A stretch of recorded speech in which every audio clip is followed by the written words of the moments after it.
Online Manipuri numidangi pau yengbiriba pumnamang puthoi lai somna khurumjari ahanbada maroiba pau Churachandpurda lamgi wahaudagi khul anigi miyoi singna nongmai kaptun hatokna romdare pulisna thaudo aduda chenaba miyoi mari fagatkre Churachandpurda laiba khul anigi marakta lamgi wahauna maram oiraga khul anigi miyoi singna afaba makhalgi khulai pairaga makhoi mansel onsinaduna nongmai kaptuna hatokna romdare hairi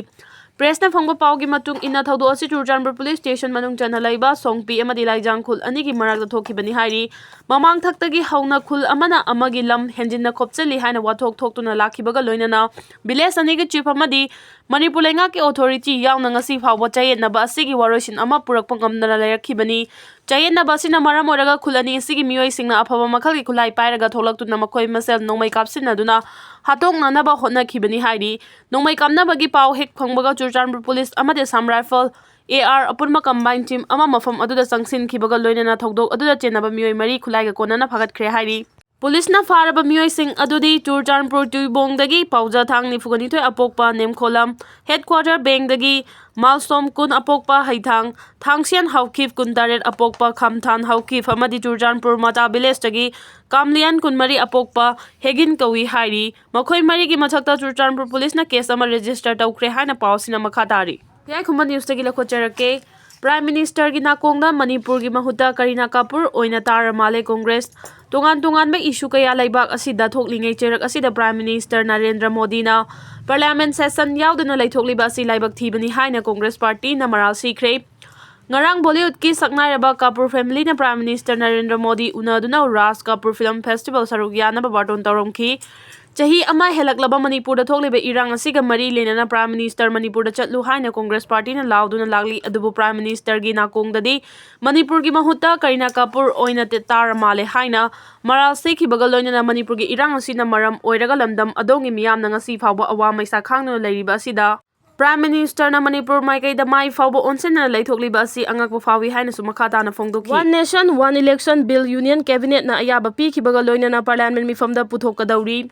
One Nation One Election Bill Union Cabinet na ayaba pikhiba hojik chathariba Parliament ki ningtham mifam asida bill asi lengana puthokna ba yari leiba asigi oina local body singdagi hauraga Lok Sabha phawbagi mikhal ama matam amatada pangthokna ba Narendra Modi na luchingba BJP lengana thabak lokhalakpaga pena post bill asi draft tawbaga loinana Prime Minister na chair lauduna pangthokiba Union Cabinet mifam na bill asi ayaba pikhibaga loinana hojik chathariba Parliament mifam asida puthokna ba hotnari government ki source amana phongdorakli